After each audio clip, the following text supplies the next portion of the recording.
what you're wanting to see in a child is, that's my mommy, that's my daddy. And that happens in the third year in a normal attachment as it grows up, or in a third stage in an adult relationship. That's when, if you see an old girlfriend walking by your husband, you're like, what does she want? Why is she hanging around here? Right? So that you would have that in your child too, like, mommy, who are you talking to? Why is that kid there? Who are they, and why are they sitting on your lap? And then you get to significance, where you're talking about stories about when your child was born, when they're 4 years old. They love to hear those kind of things.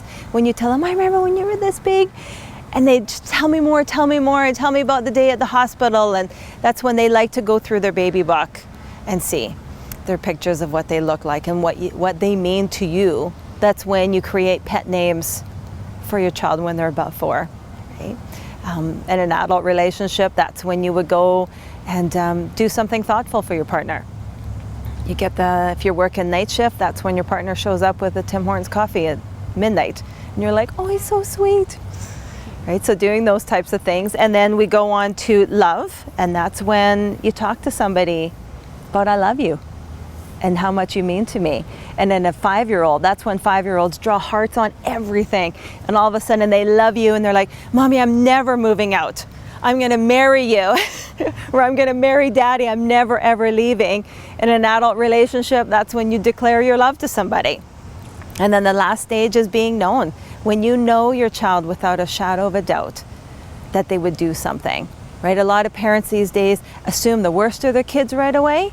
It's like, oh, you must have done that, or oh, you must have done this.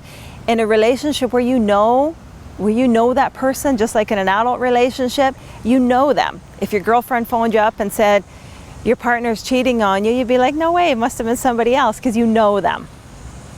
Right? And in an adult child one, that's when the teacher phones and says, Jensen did this, and I'd be like, no, she wouldn't.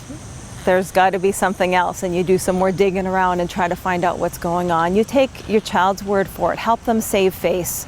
If they're in a situation where like they're embarrassed or something, they've done something wrong, and say, how dare you do that in front of the whole neighborhood, right? You apologize, and then you take them off to the side and say, that wasn't cool.